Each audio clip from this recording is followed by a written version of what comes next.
बच्चों, आप लोगों को आपकी पर्यावरण अध्ययन पाठ्यपुस्तक आसपास के पाठ 1 कैसे पहचाना चींटी ने दोस्त को, इस पाठ को पूरा पढ़ा दिया है। पढ़ाया ना? Yes sir. हाँ, और इस पूरे पाठ को पढ़ाने के पश्चात जो मुख्य अवधारणाएं हैं, जो मुख्य बातें हैं पाठ की, उसको हमने इस ग्रीन बोर्ड पर लिख के रखा है और एक बार हम लोग फिर से इसका पुनरावलोकन करते हैं और मुख्य अवधारणाओं को, मुख्य बातों को आपको समझाते हैं। ठीक है? Yes sir. तो इस पाठ में जो अवधारणाएं दी गई हैं, जो जानकारी दी गई है, उसमें सबसे पहले हम देखेंगे तो सूंघने की क्षमता वाले जानवर कौन कौन से हैं, अर्थात जो जानवर सूंघ करके पहचानने की, जानने की क्षमता रखते हैं, ऐसे कौन कौन से जानवर हैं। तो उन जानवरों के नाम हमने यहां लिख के रखा है कि चींटी, कुत्ता, मच्छर, रेशम कीट। ये ऐसे जानवर हैं, यानी ऐसे जीव हैं जो सूंघ करके जानकारी का पता लगा लेते हैं। चींटी सूंघ करके अपने दल की चींटी को पहचान लेती है, उसके द्वारा छोड़े गए द्रव को सूंघ करके वो कतार में चल सकती है। कुत्ता सूंघ करके अपने इलाके को सुरक्षित रखता है, साथ ही अपने इलाके में कोई दूसरा कुत्ता आया तो नहीं था, है ना, इस बात का पता लगा सकता है। मच्छर भी मनुष्य की या जानवरों की गर्मी को पहचान करके वो वहां पहुंचकर उनको काटने लगते हैं, है ना। इसी तरह से रेशम कीट भी कई किलोमीटर दूर से अपनी मादा को पहचान सकता है। तो ये इनके अंदर ये विशेषता है, सूंघने की क्षमता।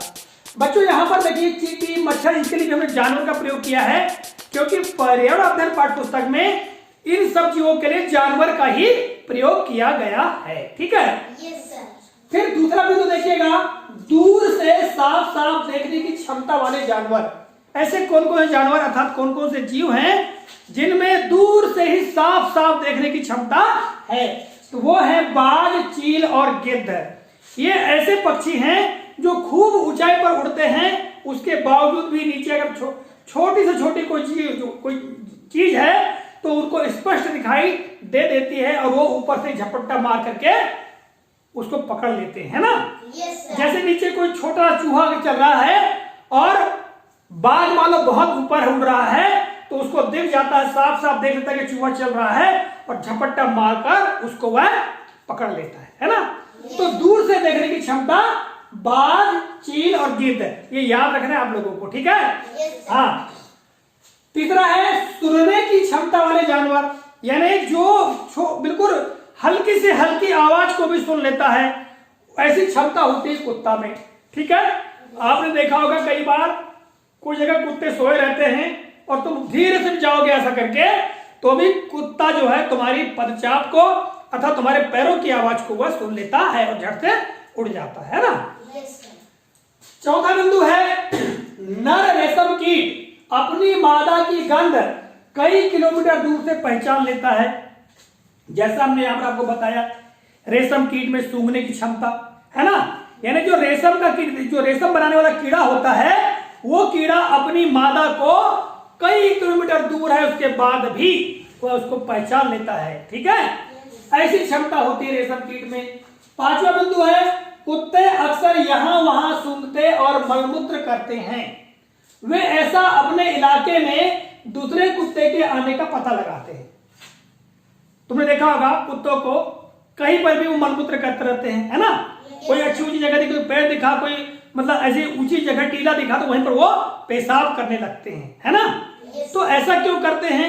वो ऐसा इसलिए करते हैं कि वो अपने इलाके को सुरक्षित करना चाहते हैं और ये पता लगाना चाहते हैं कि इस इलाके में कोई दूसरा कुत्ता तो आया नहीं है, या दूसरे कुत्ते को यह पता चल जाता है कि ये किसी दूसरे कुत्ते का इलाका है। और यही स्थिति शेर की भी होती है।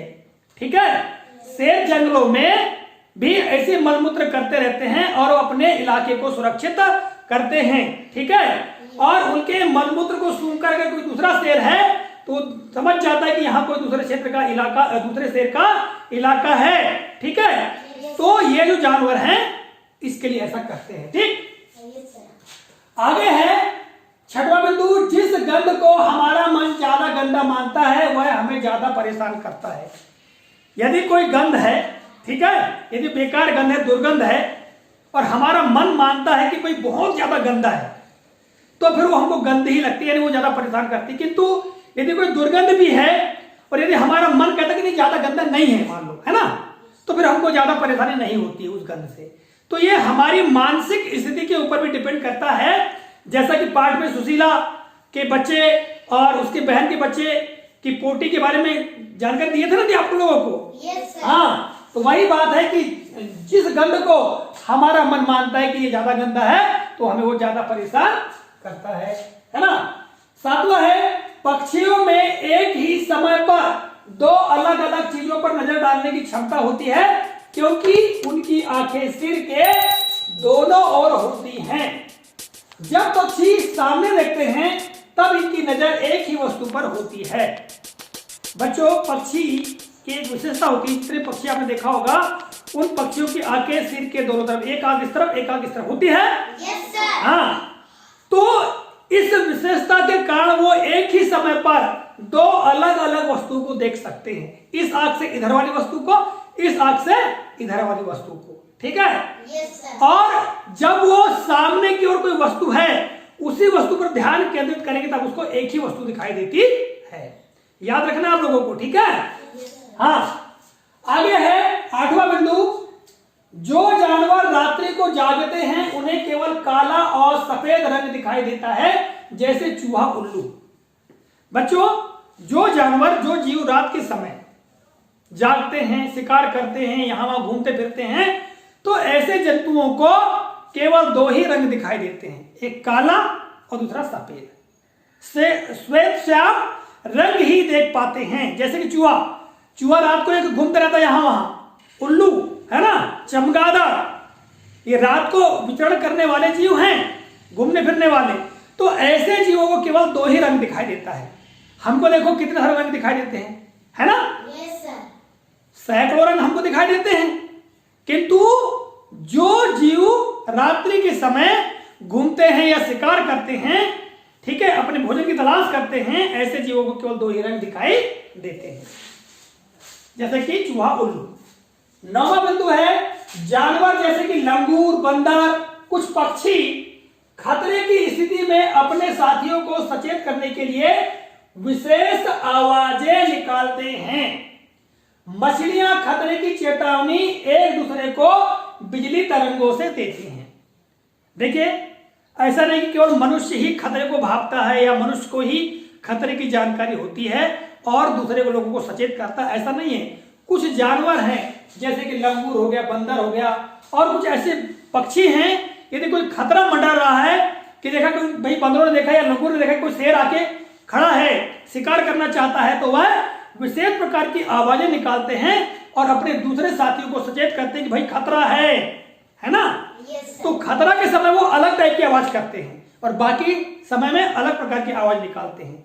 यही स्थिति मछलियों की है। मछलियां भी पानी के अंदर, जैसे मान लो कोई खतरनाक मछली, शार्क वगैरह है, तो वो अपनी साथी दूसरी मछलियों को सूचना बिजली तरंगों से देती हैं, यानी वो एक प्रकार की तरंगें छोड़ती हैं। उन तरंगों से उनकी साथी मछलियों को पता चल जाता कि खतरा है, ठीक है। Yes sir. आगे देखिए 10वां बिंदु, कुछ जानवर तूफान, भूकंप आने से पहले अजीब व्यवहार करते हैं। जंगलों में रहने वाली जातियां उनके व्यवहार को समझ जाते हैं। वर्ष 2004 में अंडमान की जनजाति ने जानवरों के अजीब व्यवहार से आने वाली सुनामी को भाग लिया था और तटीय इलाका खाली कर अपनी जान बचा पाए थे। बच्चों, जो जानवर होते हैं वो जानवरों में कुछ विशेषता होती है कि तूफान है, भूकंप है, ऐसी कोई प्राकृतिक आपदा आने वाली होती है तो वो पहले पहचान जाते हैं और वो अजीब अजीब सा व्यवहार करते हैं।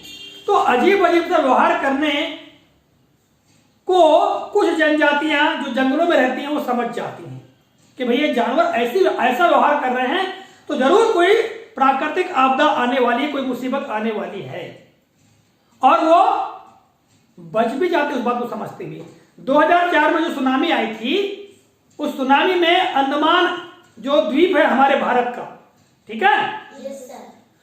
हमारे भारत के अंडमान द्वीप की कुछ जनजातियां इस बात को समझ गई थी और जानवरों के ऐसे व्यवहार को समझ गई थी कि कोई ना कोई आपदा आने वाली है, और उन्होंने समुद्र तट के जो इलाके हैं उनको खाली कर दिया था, यानी वहां से ऊंचे इलाकों पर चले गए थे।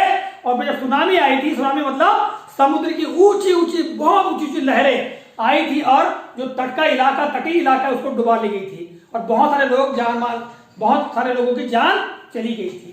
परंतु कुछ जनजातियां बच गई थी क्योंकि वो जानवरों के अजीब से व्यवहार को समझ गई थी कि भैया कोई ना कोई अनहोनी होने वाली है। ठीक है। Yes, sir. 11वां बिंदु है, डॉल्फिन मछलियों में आवाजें निकालने व एक दूसरे से बात करने की क्षमता होती है। डॉल्फिन मछली बहुत ही समझदार मछली होती है और उनके अंदर एक क्षमता होती है आवाज निकालने की। और कुछ वैज्ञानिकों का तो मानना यह भी है कि डॉल्फिन मछलियों की अपनी स्वयं की भाषा है, जैसे हमारी भाषा है कि नहीं। Yes, sir. हम बातचीत करते हैं, एक दूसरे को अपने विचार बताते हैं, वैसी ही क्षमता डॉल्फिन मछलियों में होती है और वो डॉल्फिन मछलियां एक दूसरे से बात भी करती हैं। ठीक है। अगला है 12वां बिंदु, छिपकलियों जैसे कई जानवर शीतकाल में गहरी नींद में चले जाते हैं। ठंड के दिनों में तुम देखना, अभी घरों में तुमको छिपकलियां दिखाई नहीं देंगी, परंतु वही छिपकलियां गर्मी के समय, बरसात के समय दीवारों पर चलते हुए दिखाई देती हैं। अभी दिखाई देती हैं क्या? नहीं। तो कुछ जानवर ऐसे होते हैं जो शीतकाल में ठंड से बचने के लिए वो ऐसी कुछ गर्म जगह पर जाकर के गहरे नींद में सो जाते हैं। ठीक है। ये उनके अंदर विशेषता होती है, बिना खाए पिए कई दिनों तक, ऐसी क्षमता होती है उनके अंदर। ठीक। Yes, sir. हाँ। अगला है 13वां बिंदु, सलाथ पेड़ों पर 24 घंटों में लगभग 17 से 18 घंटे उल्टे लटक कर मस्ती में सोते रहते हैं। इनका जीवन काल लगभग 40 वर्ष का होता है और ये अपने जीवन काल में 8 पेड़ों पर ही घूम पाते हैं। ये सप्ताह में एक बार पेड़ के नीचे शौच करने के लिए ही उतरते हैं। सलाथ एक जानवर है, ठीक है। वो भालू के समान दिखता है किंतु भालू नहीं, एक प्रकार का बंदर टाइप का होता है ना। सलाथ बहुत ही सुस्त प्राणी होता है, बहुत ज्यादा आलसी। ठीक है। Yes, sir. तो जो सलाथ है वो पेड़ों पर 24 घंटे में लगभग 17-18 घंटे उल्टे लटक कर बढ़िया सोते रहते हैं। ठीक है। और उनकी जो कुल उम्र है वो लगभग 40 साल की होती है और 40 साल में वो जिस जंगल में रहते हैं उस जंगल के आसपास के कम से कम 7 से 8 पेड़ में ही घूमते हैं, 9 में 10वें पेड़ तक पहुंचते ही नहीं। ठीक है। Yes, sir. यानी वो पूरे अपने जीवन भर, यानी एक पेड़ पर 8-10 साल बिता देते हैं, एक ही पेड़ के ऊपर 7 से 8 साल रह जाते हैं वो। ठीक। Yes. 8-10 साल 12 साल बिता देते हैं, वही की पत्ती खाना, उसी पेड़ पर उल्टे लटक के सोते रहना, बस इतना आलसी जानवर है। ठीक है। Yes. और सप्ताह में केवल एक बार ही नीचे उतरते हैं पेड़ के, वो भी शौच करने के लिए, लेटरिन करने के लिए उतरते हैं। बाकी पेड़ पर लटके रहते हैं, 17-18 घंटे सोते रहते हैं। ठीक है। और 1-8 घंटा मतलब जो बाकी टाइम है कहना चाहिए, ठीक है, 6-7 घंटे वो पत्तियां वगैरह खाते रहते हैं, दूसरे पेड़ पर नहीं जाते हैं। अगला है जानवरों के सोने का समय 24 घंटे में। देखिए, अब जो आपके पर्यावरण पाठ्य पुस्तक है उसमें कुछ जानवरों के सोने का समय बताया गया है कि कौन सा जानवर कितने घंटे सोता है। सबसे पहले हम सलाद की बात करें तो सलाद 18 घंटे, जैसा कि मैंने अभी आपको बताया, 18 घंटे सलाद सोता है। गाय के सोने का समय केवल 4 घंटा है। कितना घंटा? 4। गाय 4 घंटा सोती है। अजगर 18 घंटे सोता है, अजगर सांप 18 घंटे। जिराफ 2 घंटे सोता है हमारा। कितने घंटे? 2 घंटे। बिल्ली 12 घंटे सोती है। कितने घंटे? 12 घंटे सोती है। तो ये जानवरों के सोने का समय है। और अब बच्चों हम बाघ से संबंधित कुछ और महत्वपूर्ण तथ्यों को जानते हैं। बच्चों यहां पर देखिए, बाघ से संबंधित कुछ महत्वपूर्ण तथ्य हैं। जैसा कि 15 नंबर देखिएगा, बाघ अंधेरे में इंसानों से 6 गुना ज्यादा बेहतर देख सकता है। बाघ अर्थात जो शेर होता है, हमारे यहाँ जो बाघ होते हैं भारत में, ठीक है, उन बाघों की बात कही गई है कि बाघ जो है हम इंसानों से 6 गुना ज्यादा अच्छा देख सकते हैं अंधेरे के समय। अंधेरे में कुछ दिखाई देता है क्या? ज्यादा कुछ नहीं, बस अंदाज से ये तारों वारों की रोशनी में थोड़ा बहुत दिखाई देता है ना। Yes, sir. अगर पूरी घुप अंधेरी रात है तो हमको ज्यादा कुछ दिखाई नहीं देता, पर हमसे 6 गुना ज्यादा बेहतर बाघ देख सकता है। ठीक है, Yes, sir. 16वां बिंदु है बाघ की मूछें हवा में हुए कंपन को पहचान लेती है, उसे शिकार की सही स्थिति का पता चल जाता है, इससे उसे अंधेरे में मार ढूंढने में आसानी होती है। बाघ की जो मूछें होती हैं, है ना, Yes, sir. उन मूछों से उसको ये पता चल जाता है हवा में हुई कंपन, यानी कहीं अगर कोई झाड़ी हिल रही है, हवा से पत्ते हिल रहे हैं, उस बात का उसको पता चल जाता है। ठीक है, Yes. हाँ, और उन्हीं मूछों की सहारा से वो अपने शिकार का पता लगा लेता है कि मेरा शिकार है कहां। अगला है 17वां, बाघ अपने इलाके में मूत्र करके अपनी गंध छोड़ते जाते हैं। यह इलाका कई किलोमीटर का बड़ा हो सकता है। एक बाघ दूसरे बाघ के मूत्र की गंध को तुरंत पहचान लेता है। मूत्र करके बाघ अपने इलाके का निर्धारण करते हैं।